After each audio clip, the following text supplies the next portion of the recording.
Bienvenidos a la taberna de Rudolf Steiner. Hoy nos visita Esteban Cortijo Parralejo, doctor en filosofía, con un trabajo de investigación acerca de la figura de Rosso de Luna, el Rudolf Steiner español. También es el impulsor de la filosofía para niños y está publicando la obra completa de Rosso de Luna. Bienvenido. Hola Óscar, ¿qué tal? Muy bien, gracias por estar aquí. Aquí estamos dispuestos a lo que preguntes. Bueno, lo que queremos es que este gran desconocido, Rosso de Luna, pues bueno, nos ayude a penetrar en una serie de temas. Y bueno, lo primero que te quería decir es que, ¿por qué es tan desconocido Rosso de Luna? Cuando es una figura comparable a Rudolf Steiner en cuanto a la cantidad de temas que ha tocado. Bueno, se pueden decir dos cosas por lo menos. Una, que Rudolf Steiner era de una familia más humilde que Rosso de Luna. Y entonces en la familia de Rosso de Luna había una tradición, no voy a decir enciclopédica, pero sí intelectual. Su abuelo dejó un libro que se titula Economía Política y que lo he publicado hace 5 o 6 años. Que era una familia en la que estaba pues emparentado con Felipe Trigo, con otros que fueron cónsules, fueron escritores, y etcétera, ¿no? Eso podría ser algo que quizás Rosso, aunque estaba en Extremadura, tenía una formación que le permitía ciertos avances intelectuales y filosóficos. Y por otro lado, también se puede decir que el tema de que sea más desconocido que Rudolf Steiner, pues puede deberse a que quizá lo que es la organización, Rudolf Steiner lo tuvo más claro, tuvo más energía y no le importó romper con la sociedad teosófica, cosa que a Rosso de Luna, aunque nunca fue fluida la relación con la sociedad teosófica, la española, hablamos, y la otra de lejos, pero Rudolf Steiner es que estuvo incluso en allá, estuvo en la India. Pues Rosso, a pesar de los pesares, se mantuvo siempre dentro de la sociedad teosófica y bueno, y también la situación sociopolítica y cultural de España, ¿no? Sí, sí. Que no se olvide. Hay que recordar, antes de meternos en la teosofía, que Rosso de Luna, además de teósofo, fue abogado, físico, ¿qué más? También fundó la astrobiología, miembro de la Academia de Historia, ¿vale? Es decir, fue Bueno, muchas cosas más que teósofo. yo no diría que fundó la astrobiología, sino que la primera vez que yo vi esa palabra escrita fue en sus libros, Ajá. precisamente porque él entiende que los astros también, como todos, son seres vivos, tienen su propio ritmo, su propia evolución. Y ahora ya sí que se usa mucho esa palabra, ¿no? Y Ujú. luego sí que es verdad que la gente a veces le dice que hablaba muchos idiomas, que tenía muchas carreras y tal. No, él estudió 2 carreras que son lo más empírico y más materialista que puede haber. Una es el derecho, que son las leyes, es lo más empírico que puede haber sobre la moral y la justicia y la vida de los hombres. Y por otro lado, las ciencias físico-químicas, porque él tenía mucha inquietud, precisamente, quizás por haber nacido en una zona de minas, las minas de fosforita de Logrosán, quizás porque un tío suyo también fue abogado, por las razones que fuera, él tenía esas inquietudes y luego ya lo que hizo fue dar un giro cuando entró en contacto con estas filosofías o estas formas de sociabilidad, diríamos, de gente que se preocupa de cosas que no son tan empíricas. Claro, quizás porque él buscaba un equilibrio entre la lógica de la razón y la del corazón. De hecho, para él, la erudición sin bondad no sirve para nada, ¿verdad? Quizás eso lo Exactamente. llevó a buscar en otras fuentes. Eso es para él la sabiduría, Óscar, eso es. Esa Ajá. unión de ambas cosas, porque el conocimiento puro, que se olvida del amor, del respeto, de la tolerancia, de los valores, etcétera, eso nos lleva, como él dice, a lo que nos ha llevado en el presente, cuando él vivía, que era la Primera Guerra Mundial. Ujú. Estamos en un momento ahora que el paralelismo podría ser muy parecido. Y el que solo se preocupa de la cuestión afectiva, amorosa, de valores, etcétera, etcétera, pues bueno, pues puede acabar como poeta, pero en última instancia todo aquello que de verdad merece la pena tiene que estar avalado por el rigor y el control científico. Eso él Ajá. siempre lo tuvo claro, cosa que otros no lo tienen tan claro en estos mundos esotéricos o llámalos como quieras, Sí. y que a veces se olvidan y hablan de que el ruso filósofo, el ruso esotérico, el ruso no sé qué. No, el ruso es abogado y científico físico-químico. Ujú. Muy bien. Y ese paradigma, ese modelo de lógica unida al corazón, para él fue su maestra que nunca conoció, Elena Petrovna Blavatsky, ¿verdad? Exacto, no la conoció. Déjame decir una cosa, por favor, porque por primera vez alguien dirá bien el libro de Rosso de Luna. Elena Petrovna Blavatsky, una mártir del siglo XIX. Exacto, claro. Es la primera biografía en español y no sé si en inglés que hubo, ¿no? Y es un buen libro. Evidentemente se le nota que él es partidario de las interpretaciones que da Blavatsky, aunque no siempre, y que cuando Blavatsky muere, él va a seguir siendo blavatskiano, enfrentándose a las maneras que tuvieron, pues, Annie Besant o Leadbeater o Sinan, que Ajá. hacen de la teosofía una cosa demasiado hindú, demasiado, Ujú. o demasiado cristiana, y Ujú. tiene que estar aparte. Tú has publicado el libro de Rosso de Luna, Conferencias Teosóficas en América del Sur y también Simbología Arcaica, ¿no? Sí, no, sí, he publicado 6 ya, y está pendiente 2, la Humanidad y los Césares, que no se ha reeditado nunca, y el otro que es un libro construido, que él puso el título, es La magia y la escritura, Ah, qué puso el título, bonito. y ahí va incluido un estudio que él hizo sobre los códices mayas, uniendo la cultura de los lenguajes gaélicos, o sea, en la parte, diríamos, del Atlántico Este, y la cultura del Atlántico Oeste en América. Ujú. Y de hecho hay una novela similar a del Tesoro de los Lagos de Somiedo que se llama De Sevilla al Yucatán, que lo que cuenta es eso, cómo se pasa digamos, a través de la Atlántida, de Madrid o de Sevilla y con unos símbolos y no sé qué y no sé cuánto, por unas supuestas cuevas o vete a saber qué, a la cultura de lo que sería el Occidente, en este caso, que sería América. Ujú. Y Rosso de Luna dice que la teosofía es el núcleo doctrinal de la masonería. Y de Sí, hecho pone en paralelo los 3 grados de la masonería, aprendiz, compañero y maestro, con los 3 objetivos de la teosofía, ¿verdad? exactamente, sí, sí, eso lo dice de forma explícita, se lo cuenta porque él de masonería no escribió mucho, de teosofía sí, pero él entiende justamente que son dos maneras de intentar esa unión que hablábamos antes entre lo que sería la ciencia empírica y lo que sería esas otras parcelas del ser humano que de una forma un poco despectiva a veces, esto es fantasía, imaginación, es poesía, ¿no? Es literatura, etcétera, etcétera. No, hay cosas que en este sentido tienen una gran verdad y él se esfuerza en encontrarla en lo que es la literatura. La Ajá. literatura, por ejemplo, Las mil y una noche, ¿no? Y la literatura, por ejemplo, en lo que sería ya esa otra fórmula que son las historias y las leyendas, que es otro de los volúmenes que quiero sacar, porque tienen la huella de algo importante que pasó. Él a eso lo llama fósiles. Los fósiles, sí. Y de hecho, bueno, él fue amigo de Valle Inclán, ¿no? Y tú hablas en tu libro, nombras, ¿no? La relación que hay entre el ocultismo y el modernismo. De hecho, hay un libro que a mí me ha encantado de Valle Inclán que se llama La lámpara maravillosa, donde uno puede descubrir eso.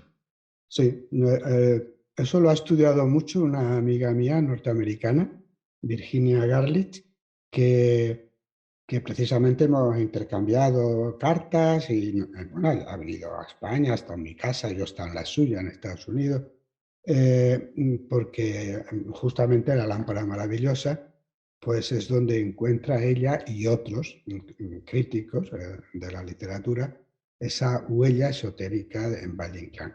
Ujú. En esa época, no solo en Valle Inclán, y no solo en Galicia, que había un círculo importante Sí, Vicente Risco también, Vicente Risco, sí, hay que nombrarlo. y Javier Pintos Fonseca y otros, que tenían estas inquietudes desde la realidad y de la ciencia y tal, pero abiertos a lo que hoy podríamos decir de una manera, no sé si la gente lo entendería correctamente, pero yo me parece que es una buena palabra, que es la palabra lo espiritual.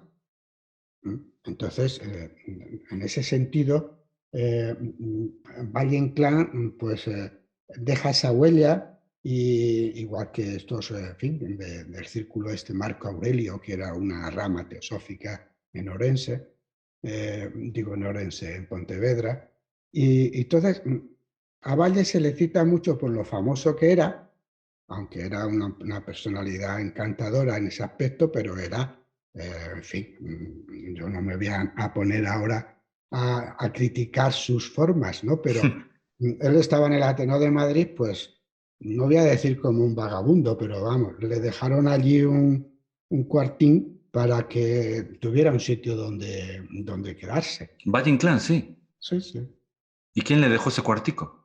el Ateneo de Madrid. El Ateneo de Madrid. Mira Sí. tú. Sí, bueno, yo, casualidades de la vida, este año estoy compartiendo trabajo con una profesora de plástica, que es nieta de Valle Inclán. Y bueno, Ajá. sí. Y Bueno, yo a Valle Inclán, a Rosso y a un general que fue luego republicano, es el único documento que tengo yo de que a Rosso de Luna le hayan llevado a la comisaría. sí. Porque lo pillaron en una reunión y hay un escrito de la policía diciendo que estaban estos tres pues como si estuvieran conspirando. Pues sí. Sin embargo, bueno, el interés de, no sé si de Valle Inclán, pero de Rosa de Luna seguro que sí. El interés de bucear en los mitos, como dijiste tú al principio, ¿no? Es intentar hacer una especie de paleontología, buscar los fósiles de donde nace nuestro conocimiento. Y él le da mucha importancia a la Atlántida, al mito de la Atlántida. ¿Por qué? Bueno, todavía hoy hay muchos intelectuales e historiadores que les parece que la teoría, la hipótesis de la Atlántida, pues no es una cosa descabellada. Entonces, Rosso en aquel momento, que es lo que hace, por ejemplo, cuando comenta el origen de la cultura, etcétera, y lo que hay en común entre lo que es Oriente y Occidente, pues él encuentra como eh, una especie como de origen. Él sería en ese aspecto partidario un poco como la Biblia, ¿no? De que venimos de a ver, ¿cómo se dice esto? Un origen único, que no es poligénico, no sé exactamente el término ahora No, se mismo, entiende bien, se entiende bien. se entiende, ¿no? Entonces, en ese sentido, para él, la Atlántida, y está bien que distingamos esto, por favor, teorías científicas es una cosa. Dentro de las teorías científicas hay que distinguir lo que son leyes ya demostradas y lo que son hipótesis. Ujú. Rosso de Luna constantemente, como él iba por delante de muchas cosas, porque estudió arqueología, estudió fósiles, estudió restos aquí en Extremadura, romanos, iberos, etcétera, etcétera, él tenía siempre la obsesión y lo decía. Todo esto y las interpretaciones que hago valen tanto como valen las de este o las de este. Dice, porque ninguna está comprobada. Entonces, mientras tanto, yo prefiero estas hipótesis en vez de otras. Ujú. Y Sí, en sí, ese sí. sentido de sus hipótesis es donde está también lo de la Atlántida y lo de pues creer, como algunos creen de una forma, no voy a decir fanática, pero pero muy, muy fuerte, pues igual que creen en cuestiones religiosas, pues creen también en cuestiones teosóficas. Sí, sí. No, de hecho, él, según dices en tu libro, no era muy amigo de las visiones. Prefería descubrir las ideas puras que había detrás de ellas, ¿verdad? Exactamente. En un momento él dice, eh, critica, aunque él es dentro de los que siguen esta línea teosófica o teosofista, que no es del siglo XIX, esto viene de antes. Sí. Él dice que no entiende a los que defienden ciertas ideas como si hubiese alguna verdad verdadera en este mundo. Ujú. Eso es una frase suya, ¿eh? Sí, sí. Como no, es que lo que hay de verdad es el camino, la evolución, el progreso. Eso tiene una idea de evolución que no es exactamente darwiniana, pero que admite ese cambio progresivo, ¿no? Ya, ya, ya. De hecho, para Rosso, la evolución es un doble movimiento que va desde lo perfecto al imperfecto, es decir, hay una involución que Mm. luego evoluciona pasando de lo imperfecto a lo perfecto, ¿verdad? Bueno, esa idea es muy interesante, pero no coincidiría con lo que es la educación que tenemos nosotros cristiana, ¿no? Sí. Que es un principio, un desarrollo y un final, ¿eh? La hecatombe final, el juicio final. Dentro de la teosofía lo que hay, y dentro de la historia, hay historiadores que también defienden que la historia es como un muelle, ¿no? Que va evolucionando. Hay momentos similares, pero no son idénticos. No es el anillo Ya, de, ya. de Nietzsche, no es el anillo de el eterno retorno de lo mismo. No, ha habido épocas de 20.000 años o los años que sea. ¿Qué sabemos nosotros ahora, más allá de algunos fósiles físicos? O sea que no sabemos nada de cómo era el ser humano en aquellas épocas. Y una pregunta, ya que hablas de ciclos. ¿Qué pensaría Rosso de Luna de esta casualidad de la que me di cuenta el otro día? Si sumamos la fecha de la Primera Guerra Mundial, ¿no? Los números de la Primera Guerra Mundial, los de cuando comenzó la Segunda Guerra Mundial y cuando fue esta última invasión de Ucrania, en los tres casos suma 68. Sí, eso lo he visto yo también en WhatsApp. Y Rosso de Luna, él no le gusta demasiado escribir en plan esotérico, Sí, pero en cualquier artículo de los periódicos en los que él escribía, como El Globo o El Liberal, en Madrid, aparecía esta palabra de la teosofía indicando que es una manera de no ser materialista. ajá, muy bien. Y entonces la numerología, lo pitagórico, siempre está con Y Pitágoras con Platón. y con Y Platón. habla de que Aristóteles fue el gran falsificador de Platón, sí. Exactamente, él lo dice eso. Entonces, a ver, lo que hace Rosso de Luna ahí es como una especie de juego en el cual, a ver, es como que insinúa cosas, pero no se para mucho. Incluso él ayudaba a algún astrólogo, me consta, y tengo cartas y tal, o cómo le agradecían, pero él no hacía cartas astrales, ni horóscopos, ni nada. Tengo el suyo y algún otro más, un horóscopo que hizo del gobierno y cosas de estas. Entonces, sí que da importancia a estas coincidencias numéricas y le da pretexto, como a otros, pues a hablar de, pues eso, de la magia de los números, etcétera, ¿no? Sí, sí. Y tiene un artículo interesantísimo que recomiendo, donde él habla de astronomía psíquica, donde él ve que su vida, ya cuando era mayor, pues que va en torno al número 7 y el número 14. Ajá. Los septenios de Steiner también, sí. La pedagogía Waldorf desarrolla la vida de la gente en torno a septenios y organiza también el currículum escolar en torno a septenios, sí. El número 7 era su número, vamos, eso lo dice él. Ya, ya, ya. Muy bien, muy bien. Si te parece, vamos a entrar ahora ya en pequeñas frases de Rosso de Luna para que tú puedas explicarnos un poco el sentido que hay dentro de ellas. Y bueno, una que me impactó a mí mucho es una que dice o compara a Cristo con la conciencia moral del ser humano. Cristo sería eso, básicamente. Sí, esto, las referencias que él hace al cristianismo son muy habituales. En el pueblo donde él nació, él ya era mayor de edad, había una logia masónica y él no entró.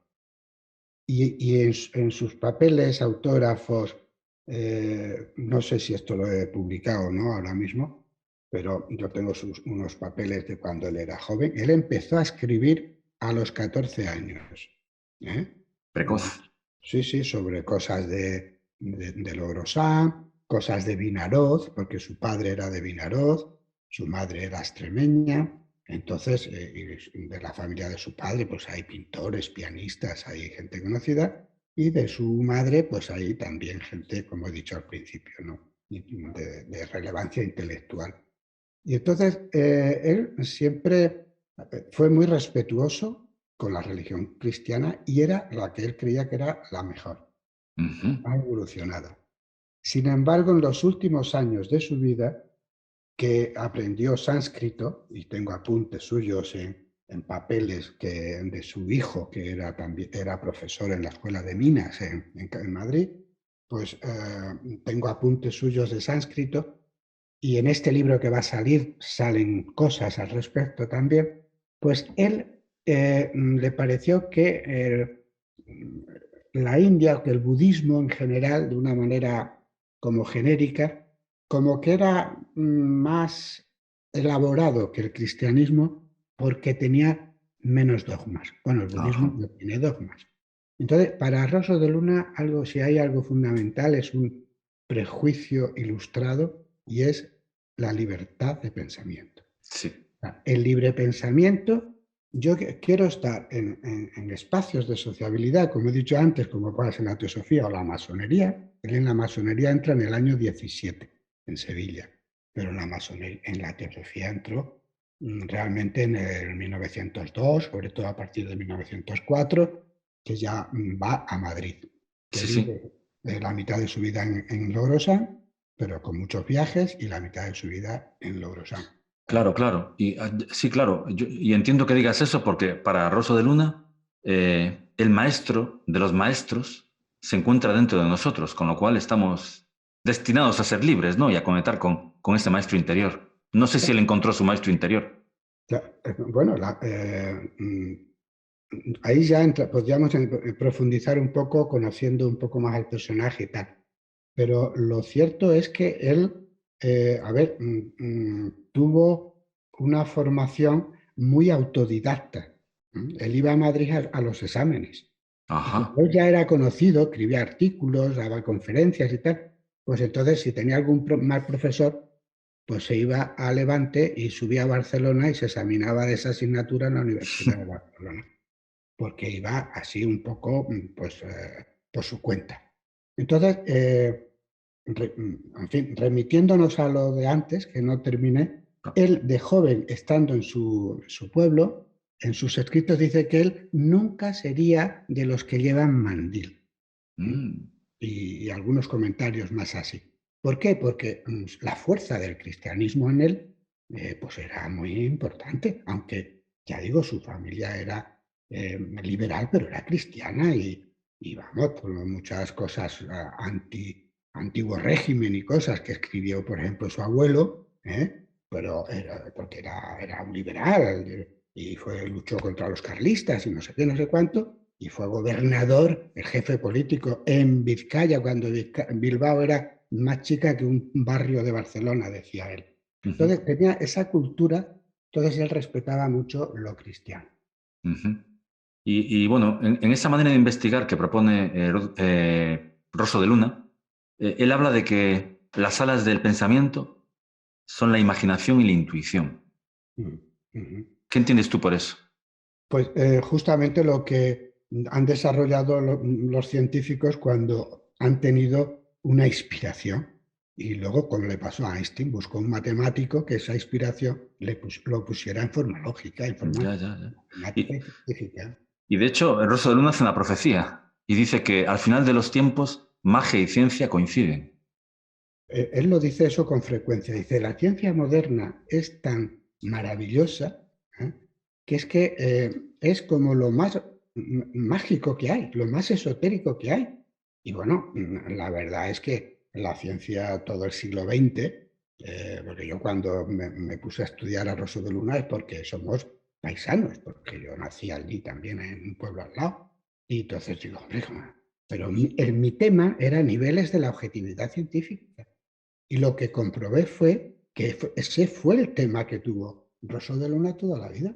Ya, Pero ya. ¿cómo voy a decir científico solo a lo puramente empirista? Con la Sí. cantidad de fenómenos y de realidades y la cantidad de millones de personas y de épocas en que la gente ha tenido tantas creencias religiosas, mitológicas, etcétera, etcétera. Dice, no, eso hay que darlo alguna explicación. Ya, ya. Y sí, sí. A mí, bueno, de sus explicaciones científicas me atrae mucho lo que es la astrobiología. Y bueno, él no la define como una... Es decir, los astros no influyen sobre los hombres, sino que hay una ley común que sincroniza a los astros con los seres humanos, pero superior a ambos, ¿verdad? Sí, sí, bueno, eso todos tenemos radioactividad, ¿no? Eso lo sabemos. Entonces lo que él dice, sí, bueno, y esto lo sabemos ahora. En su tiempo no lo sabía cualquiera. Pero entonces, si nos afecta y nos influye cualquier persona, cualquier fenómeno, el fuego, la lluvia, la tormenta, los rayos, etcétera, ¿cómo no nos van a influir los astros que son tan grandes, ¿no? Sí. Él simplemente saca una conclusión y bueno, pues esto puede que ocurra también esto, Ajá. porque lo que él tenía una formación desde muy joven de carácter astronómico, precisamente por la afición que tenía, que le venía de su tío que se llamaba como él, Mario también. Ajá. Entonces, eso le hizo pues darse cuenta, pues conocía el cielo como la palma de su mano. ¿Y un cometa lleva su nombre o me estoy equivocando? Bueno, es un poco polémico eso, aunque todo el mundo dice lo de que lleva su nombre, porque yo mismo también lo escribí en su momento. Los cometas lo ve mucha gente. Y Claro. entonces, ¿cómo quedan? Yo tengo los documentos, o sea, en periódicos, en revistas en alemán, en francés, en inglés, donde se habla de que él lo vio el primero, pero que todo eso luego él lo hizo, mandó ¿cómo se dice? Un telegrama a Madrid, al periódico, diciendo lo que había visto y dónde y cómo y no sé qué. Y claro, luego eso tuvo que ir al conservatorio. En el conservatorio, pues van como van y lo hacen como lo hacen. Y bueno, el caso es que hubo más astrónomos que descubrieron ese cometa en 1893, pero que le tenía 21 años. Y luego descubrió otras estrellas, estando ya en Madrid, que son pues lo que ahora se dice, él llamaba temporarias, pero que son cuando un planeta, una estrella, explota. Y entonces, con el suceder del tiempo, pues nos llega a nosotros el resplandor de aquella explosión. Pues mira, aprovechando esto que estás diciendo, voy a leer una frase que a mí me encantó, de Rosso de Luna. Habla de la copulación sexual trascendente. El infinito nos acerca más a la pasión sexual que a la estéril razón pura. El infinito, di la intuición, di las mariposas del alma que decía Ramón y Cajal, di en ese sentido. Infinito es el título del primer artículo que él publicó. O sea, el Ajá. infinito le llamó mucho la atención siempre.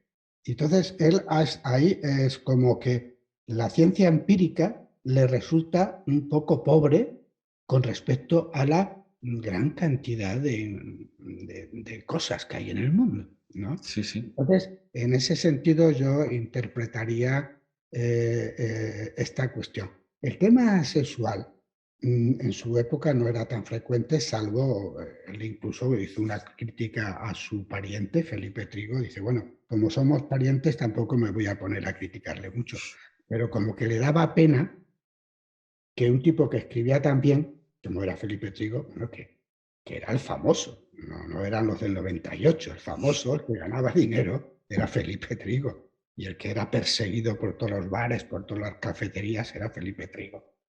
también extremeño, como he dicho antes, y pariente de él. Entonces, no, él, en El tesoro de los lagos de Somiedo hay un capítulo muy bonito que es el de la sana. Es un capítulo muy bonito en el cual él relata la tentación amorosa, erótica, sexual del hombre, de él, o sea, con una sana, con una mujer. Las reflexiones sobre el tema sexual interesaban tanto que el último libro que él publicó fue precisamente uno que le encargó el editor. No fue que él quisiera hacerlo como los otros, ¿no? Fue un encargo, que es el libro este de, como, lo he visto publicado con unas portadas absolutamente pornográficas, casi, que es las aberraciones, ¿cómo era? Aberraciones sexuales. Mira, no me viene ahora mismo el título. No Sí, sé, no sé. era una traducción y comentario de un libro famoso que había escrito un abate francés Ajá. sobre el tema de las aberraciones del hombre. Ya, ya, porque para Rosso el sexo o lo obedecemos o nos pervierte o lo trascendemos, ¿no? Lo transmutamos, ¿verdad? Exacto, es que es lo que eso sería una teoría pues muy cristiana, diría yo. O Sí, sí. sea, por eso a él y muchos pues piensan que el tema del celibato pues no es muy correcto, ¿no? Ya, Prefieren ya. a los protestantes porque, bueno, pues mire usted, ya con el psicoanálisis sabemos que uno puede sublimarlo, ¿no? Sí. Haciendo voto de castidad, lo sublimas y te dedicas al amor de Dios, etcétera. Pero eso tiene unas consecuencias que ahora, por ejemplo, las estamos Sí, sí. viviendo. De hecho, para él esa sublimación, ¿no? Tiene un aspecto trino, es decir, él dice que el verdadero ocultista es aquel que desarrolla la mente, el sentimiento y la voluntad al unísono. En ese sentido es muy parecido también a lo que dice Rudolf Steiner y la tripartición del ser humano en pensamiento, sentimiento, voluntad, ¿no? Sí, exactamente. Y bueno, y es el tripartito este que en los teósofos en general también existe, ¿no? Y es como, bueno, y los tres objetivos, los tres grados, el Sí, 3, sí. El estamos, número 3. estamos en lo de la numerología y lo de, Sí, sí. ¿por qué tanto el número 3, ¿no? Sí, sí. Y el papel del sentimiento, según Rosso de Luna, es alimentar a la ciencia, ¿verdad? Porque él dice que una cultura sin alma es 100 veces peor que la ignorancia pura. Es una frase que viene muy adecuada a lo que está ocurriendo ahora y que en sus tiempos, en el tiempo de Rosso, aunque era más joven, estaba un filósofo inglés que muy conocido porque también unía un poco lo que era la ciencia pura, y la lógica sobre todo. Hablo de Bertrand Russell, Sí, y luego la emotividad, la vida, la libertad, en fin, pues ese tipo de libros de divulgación que escribía Bertrand Russell, donde tiene una frase que también relata la misma historia, y es que la civilización que no sabe administrar su ocio está condenada a la destrucción. madre Y de Dios. lo que dice Rosso es una frase muy similar. O sea, si no sabemos sacarle jugo, inquietud, energía, proyecto, futuro, pues es que es morirse. Ya, ya. Cuando no, estamos peleándonos. Sí, Porque si sí. nos peleamos, ya todo esto queda en un segundo plano y se hace todo tipo de barbaridades, que es lo que venimos haciendo y ahora estamos en un nivel de desarrollo democrático, yo qué sé, pues como satisfaciendo muchas necesidades que antes estaban tapadas, Sí. se está convirtiendo más que en una lucha por objetivos, es una lucha por caprichos. Y eso no está bien. No. Y de Eso hecho, indica una pobreza, eso indica una civilización en decadencia. en Es decadencia, sí, sí. lo Sí, que sí. le pasa a Europa en gran parte.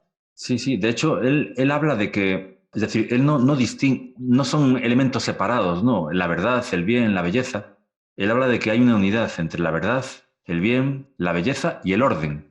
Pero es el ideal, eso es el ideal clásico de los intelectuales, ¿eh? Pero claro, es como lo de libertad, fraternidad e igualdad. Es un ideal. O sea, los que hablaran de esto en su momento, pues no tenían ni idea ni ganas de que todos fuéramos hermanos y de que todos fuéramos igualmente libres, para nada, ¿no? Sí, sí. Y saber la verdad que es, la verdad es la mía, eso es lo que interpretaban. Y los culot y los sans-culot, pues cada uno tenía su verdad, su grandeza y su bien y su orden. ¿Qué es lo que ocurre? Pues que uno se entromete y tergiversa el orden y la verdad de los demás. Si es el orden y la verdad establecida, pues es una revolución. Ya, Si se ya. va poco a poco, pues es una línea de progreso y de extender a todos lo que es privilegio tradicional de unos cuantos. Ya, él también fue un adelantado porque propone la reforma de uno mismo a través de la meditación y el conocimiento. Las dos cosas. Las dos cosas, sí, sí. Ahora están muy de moda, por Con cierto. mindfulness, por ejemplo, ¿no? Sí, sí, sí, claro. No sé Exactamente. si no sé si en tu filosofía para niños también utilizas esas herramientas para que los niños penetren en la filosofía. No, yo cuando, como profesor, en fin, soy de los primeros españoles que escuchamos aquí a Lindman en España, al fundador de este programa, que no lo llamaba método, sino programa. Y para mí, o sea, lo de meditación, no, sí sé de profesores, sin ser de filosofía para niños, que hacen con sus alumnos lo de que los alumnos aprendan a meditar, a relajarse, a concentrarse, etcétera. Yo en esto lo que pretendo es sobre todo más es el tema dialógico, es el tema del respeto a la libertad. Hay un artículo que he acabado esta noche, justamente digo eso, en un diálogo en el que la duda sea universal, o sea, que podamos dudar de todo, ¿eh? Pero que el convencimiento esté en argumentos. Claro. Y que la tolerancia y el respeto sea diario, Ujú. sea lo cotidiano. Esos son tres valores que en filosofía para niños se propugnan. Y no es que se diga en qué consiste la tolerancia, en qué consiste la ciudadanía, no, sino que en la sesión de trabajo en la que estoy con mis alumnos o con los mayores, ¿eh? En cualquier ocasión, pues que se busque y que se establezca esa filosofía y ese encuadre, esas maneras. Una filosofía masónica pura y dura, ¿no? Bueno, lo masónico está tan tergiversado, en fin, es que cuesta mucho trabajo alguien que quiera saber de qué va esto. Yo como tuve los papeles y los tengo aquí al lado, los de Rosso de Luna, sus títulos masónicos, algunas cosas así que él escribió, etcétera, que quizás saque algún libro estrictamente masónico, porque hizo algunas planchas, conferencias en el Boletín del Gran Oriente Español y tal. Pues bueno, para mí siempre hay como esa manera, yo diría, rosoluniana. A mí un famoso que publicó un prólogo al Tesoro de los Lagos de Somiedo y que yo era un forofo de él, me encantaban sus artículos, que era Cueto. Pues que no sé qué habrá sido de él, porque él era un poco mayor que yo ya soy mayor. Y entonces, es como, no sé qué iba a decir, como establecer unas líneas que son las que la gente capta y que son perversas. Es como que la gente prefiriera lo pervertido en vez de lo armónico, lo equilibrado, lo prudente, lo respetuoso. Mira, pues yo pienso esto, pero tú piensa lo que quieras. Podemos discutirlo, leemos, estudiamos, y si me convence en lo que me dices, pues yo puedo cambiar la opinión, etcétera. Ajá. En ese sentido es una cosa como muy pacífica, pero y muy de personas que están convencidas de que los errores y las verdades están repartidas de igual manera por el mundo. Sí, sí, sí. Pues mira, yo quería aprovechar esto último que acabas de decir, no solo para despedirme de ti, para agradecerte que estés aquí, sino para leer una frase de Rosso de Luna que a mí me ha encantado. Es una frase que dice, incierto con mis pasos como el perro y astuto como la raposa, habría podido desposarme con la mentira, pero no he querido. Exacto. Pues cuando al principio dijiste algo que te dije, digo, bueno, eso sería cuestión de ver el personaje. Yo creo que Rosso, así lo de la comparación con Steiner, yo creo que Rosso llegó un momento en el cual se dio cuenta de esto. Él era joven, era doctor en Derecho, tenía una segunda carrera, era conocido, escritor, periodista. Él pudo haberse subido en el tren del poder. Incluso pudo ser ministro, ¿verdad? Pudo. Bueno, si se hubiera metido en los partidos políticos y cosas de estas, pues porque tenía amistades además. Y luego en Madrid, en el Ateneo, pues conocía a mucha gente. Yo tengo autógrafos de gente que le escribía. Unamuno le puso como ejemplo de cómo el Estado español,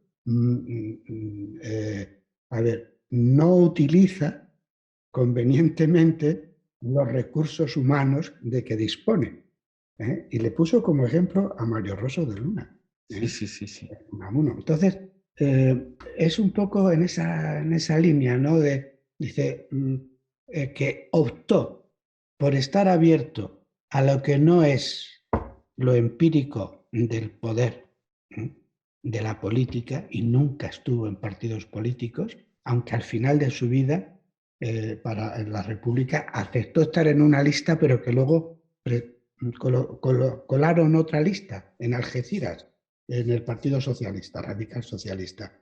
Y entonces no salió. Pero él se comprometía y comprometía a los políticos y escribía exigiendo cosas y tal. Y él debió darse cuenta de eso, de que desde joven él pudo haberse subido en el tren del poder, pero prefirió ir en la carreta de los que están en el pueblo. Fue un tema de discusión con un personaje como Ortega y Gasset, que no le caía demasiado bien, por cierto.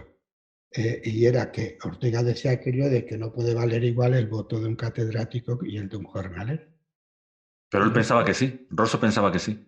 siendo Rosso amante de la cultura alemana, era de los pocos que no era germanófilo en la Primera Guerra Mundial. De los pocos. Sí, sí. Hicieron una entrevista con otros, ¿no? ¿Por qué no es usted germanófilo o por qué es aliadófilo? Ya digo, como un libro enorme sobre Wagner, en fin, un hombre que fomentó la música y la cultura, etc. Wagner ocultista se llama ese libro, ¿verdad? No sé Wagner, si... sí, mitólogo y Y ocultista. ocultista. No sé si lo has publicado tú también, o lo vas a Sí, publicar. no, yo colaboré en una edición que se hizo aquí en Badajoz, entre la Diputación de Badajoz y la librería argentina de Fernando el Católico en Madrid, que Ajá. publicó algunos libros más, y El Tesoro de los Lagos de Somiedo, que yo fue el primero que saqué con mi prólogo y tal, pues precisamente para decir que el que habían publicado en Oviedo pues era una edición pirata. Muy bien, pues muchísimas gracias. Hoy día 15 de marzo, un día en que nació Rosso de Luna. Esperemos haberle rendido un testimonio como se merece a este gran español ilustre, donde los haya. Le recomiendo a todos que lean los libros de la colección de Esteban Cortijo Paralejo, en particular este, que a mí me ha encantado, los diálogos, hablando con Mario Rosso de Luna, diálogos sobre ciencia, filosofía y religión, pero muchísimos otros más, como Los Lagos de Somiedo, Simbología Arcaica, Por los Reinos Encantados de Maya, etcétera, etcétera, etcétera. Esteban Cortijo, muchísimas gracias por estar aquí en la taberna. Pues muchas gracias a ti y nada, con cualquiera de esos ejemplares pueden ver que la editorial Delfos a mí me dijo eso, dice, Esteban, lo que me mandes de Rosso de Luna lo publico. Y Qué entonces suerte.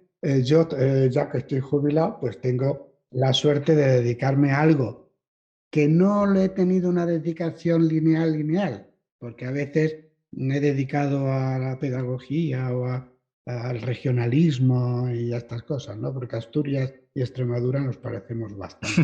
Muy bien. Pues muchísimas gracias y mucha suerte en tu vida, Esteban. Hasta pronto. suerte en tus trabajos, en tus inquietudes. Muchas gracias, amigo. Muchas gracias. Chao, adiós. Chao. Chao, chao.